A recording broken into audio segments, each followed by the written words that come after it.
Summer 2017, I throw a party. Probably one of my favorite parties, the 2K party. She shows up with Sister Rebecca, Sister Works. We didn't even really talk at your party or anything. We did. We took a picture, right? You shouted me out a couple times on the mic. By the end of that night, we sat in your car. I was like, sis, I gotta talk to you real quick. I just want to make sure we are good. You're not trying to be with me. I'm not trying to be with you. I remember saying it just like that because she knew my situation with my divorce. She was like, honestly, Sergey, I don't think you need to be talking about dating anybody. And in that moment, it was when I was like, ooh, I like this girl. Like, it went past like the outward adornment that I saw when you walked into the restaurant to like, okay, like she got some up there that is making me not think about, oh, this is my little sis who's almost 3 years younger than me or whatever. It was just like, oh shoot, okay. All right. You know what I mean? And from that point, it was like, I gotta be careful here. Did that conversation in the car make you want to start meeting in public as opposed to at my apartment? No, because I think even after that conversation, we were still meeting at your apartment. I would be there for a while. We would handle business, but like either afterwards or before, I'd be done cooked something. Yes, that was the whole thing. Yeah. Oh, you like to cook? Oh. Yeah. One plate, please. I remember kind of feeling away one night when I was there. I wasn't in my feelings or anything, but I think it was just like a sensational kind of thing. I can't confidently say I was horny either, but it was just enough to make me be like, like look at you in a different way outside of big bro. That was just enough for me to be like, okay, this isn't really wise. I knew your situation and I noticed that you were confiding in me a lot more. I didn't want to put you in a place where you were being vulnerable with me and, that turned into something else.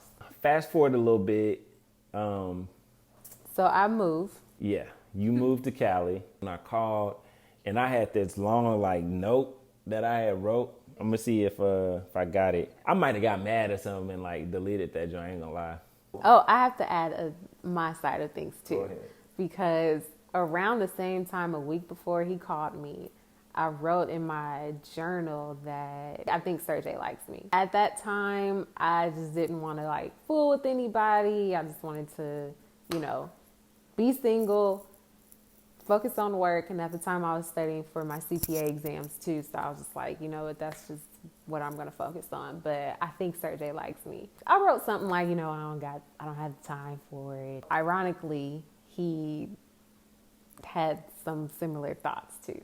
I wrote up this whole note and explained, I don't feel right, acting like I'm your friend when I have some sort of feelings for you. I felt like I was being very passive. Because I kind of just said all this stuff and then just kind of laid it out on the table without any real conclusive or it wasn't like, hey, I like you. Do you like me? Do you want to, You definitely put the ball in my court. Yeah, it was like, hey, I had these feelings. Do with it what you will, kind of thing. And it's like, okay, well, I think we should take a break. Essentially, I was saying we shouldn't talk anymore. I remember writing in my journal as if I had just got dumped. Does she mean break, B-R-E-A-K, or break, B-R-A-K-E? Man, our friendship means so much to me. And it did. Because by that time, we were talking probably every other day. It got to the point where it'd be like, hey, so how's work? Yeah. Our friendship had the basis of not like the prayer movement. I knew this young lady when she was 17. She did not know the Lord. She wasn't talking no prayer movement, nothing. And I met her organically through a mutual friend. Then that grows into this where you know the Lord, I'm helping you in this new deal. And it's so we had a real legit friendship. I was real hurt because when she hit the whole we should take a break, it was like, dang, I just lost a friend. I just lost a really good friend. And I do remember writing that and being mad hurt. And so that was the beginning. But that was the beginning of what I coined hashtag curve season. That went on for 8 months.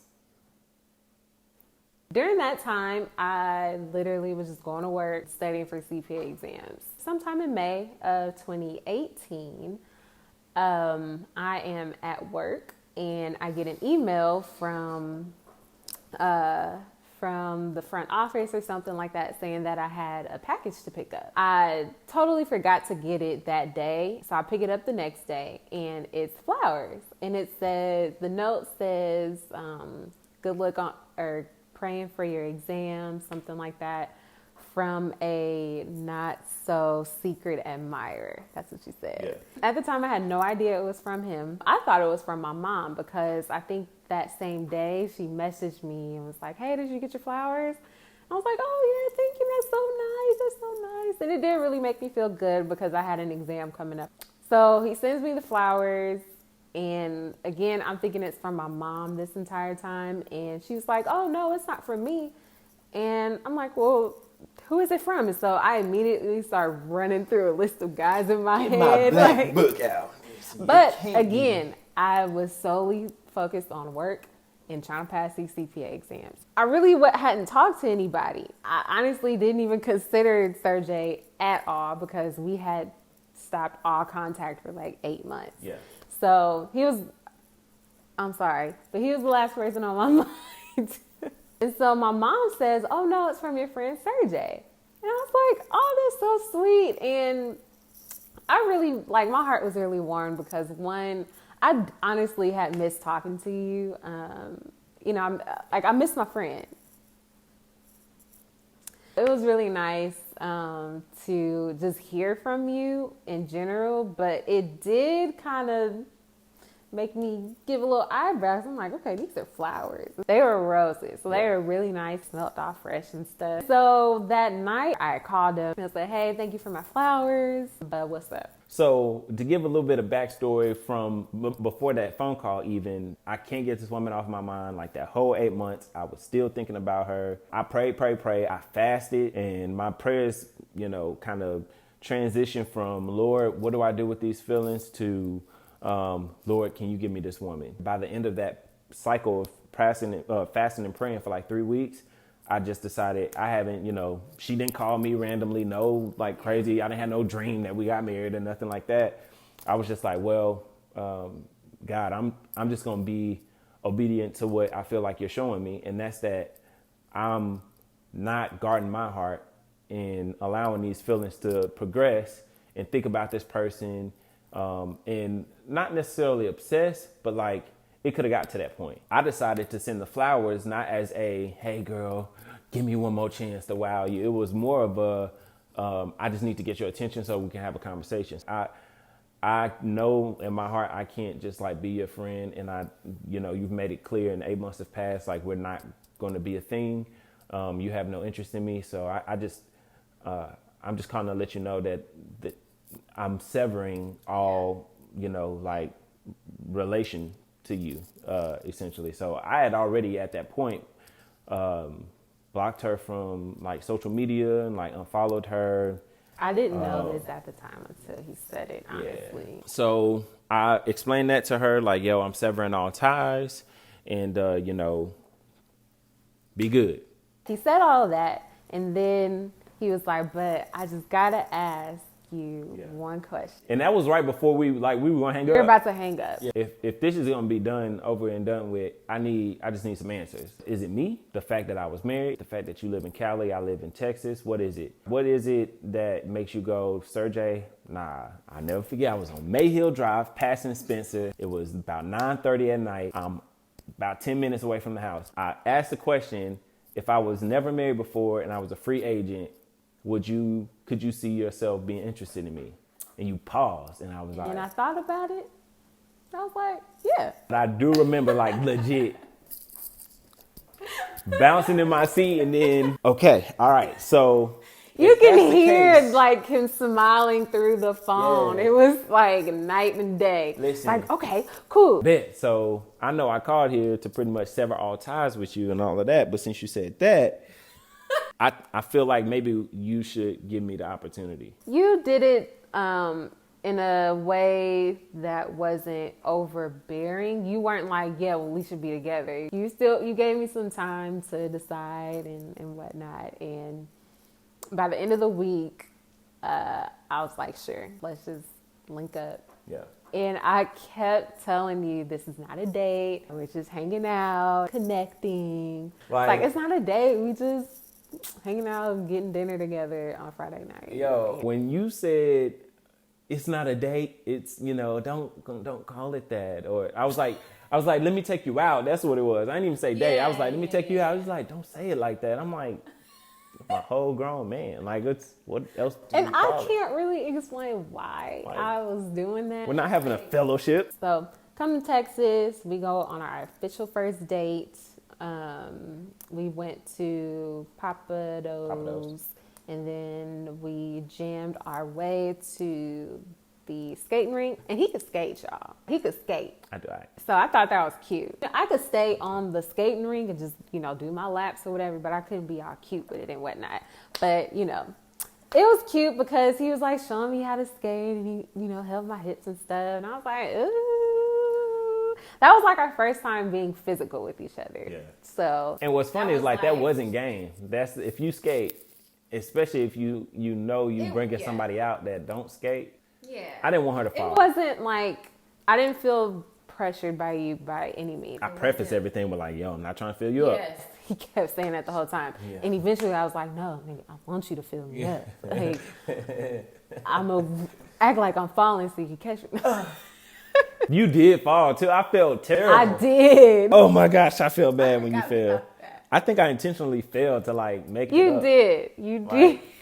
And after that, we went and got ice cream and chopped it up in the car while we were having our ice cream. And I remember towards the tail end of it thinking like, man, this was surprisingly a really good date. Like a very, very good day. And I kind of don't want it to end. I just want to sit and talk all night. It felt good to be kicking it again, just in general. Yeah. And so I'm like, man, this sucks. Like it's over. You know what I'm saying? And so I'm like, yo, you want to stop and get ice cream? Because I saw the Brahms coming up and you like, yes. And I was like, yeah. I think we both mutually at that point, before again, Brahms like, man, we want more time. We just sat in the parking lot and ate. Mm-hmm. And so that made me feel good in terms of like my chances of not a second date because you were moving back to California, but like just being back in your life. Yeah. Like, you know what I mean? It wasn't like, all right, well, I went on a date and thanks for the free food and back out to Oakland. This isn't going to work. He brought me back home, and the next day I had pre-scheduled a photo shoot, and they just so happened to cancel. He texts me, and he's like, hey, what you got going? I'm like, well, I was supposed to have a shoot, but they canceled. He's like, oh, I got a pre shirt. I was like, okay. So he was like, yeah, let's meet up here. We could do some shoots. So I link up with him at the Grapevine Mall. We take some photos. We took photos outside, and then we were like, oh, let's go inside the mall to take some lifestyle shoots or whatever with his shirt. And we did that, and then he was like, okay, well, let's get something to eat. So we got Charlie Subs from the food court in there, got to talking. When we were eating, I couldn't think of anything else to really talk about. You know what I mean? Like, we just shot. We went out last night. I don't know if that's how I kind of segued into it. Like, how did you feel about last night? I think so. Okay. But yeah, I do remember being like, a little bit of me wanted to know if that influenced how you felt. I don't remember my response at that point. I do. Your response was just, you like were deer in headlights. To the point to where I could have been convinced going home that you just said yes because you felt pressured and you probably were going to dump me the next day kind of thing. Our energies were like very different. I was nervous. I was hesitant. I honestly felt like this is probably not going to work because I tried a long distance relationship before and it was bad. I honestly had like no hope. What gave me a little bit of confidence was that you seemed very serious and like not with the BS.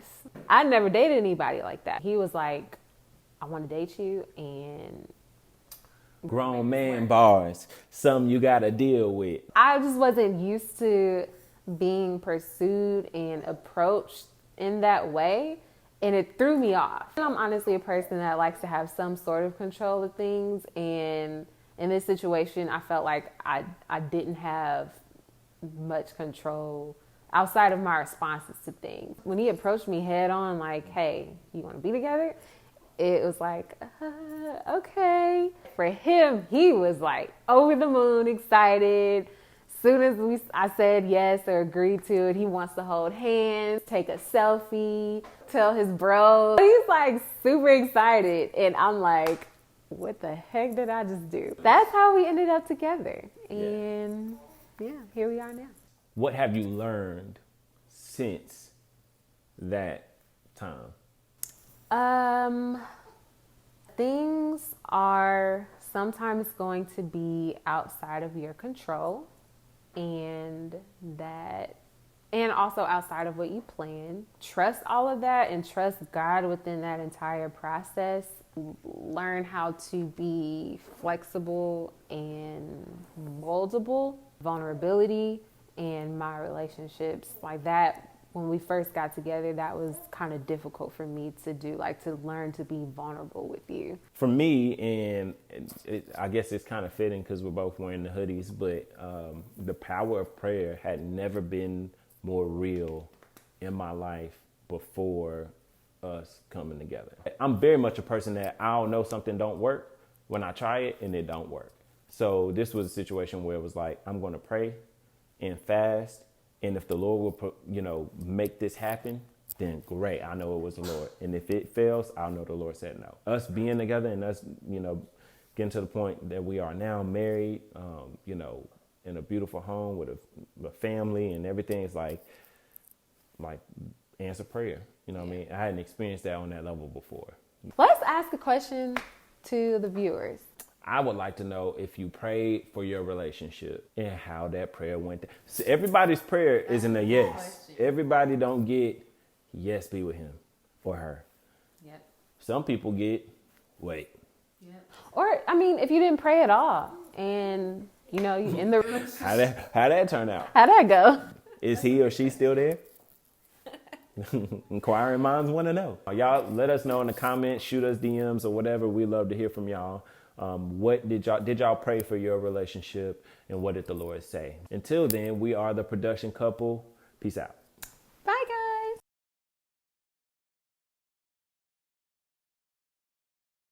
All of that and trust God within that entire process. Turtle Sorry, she just farted.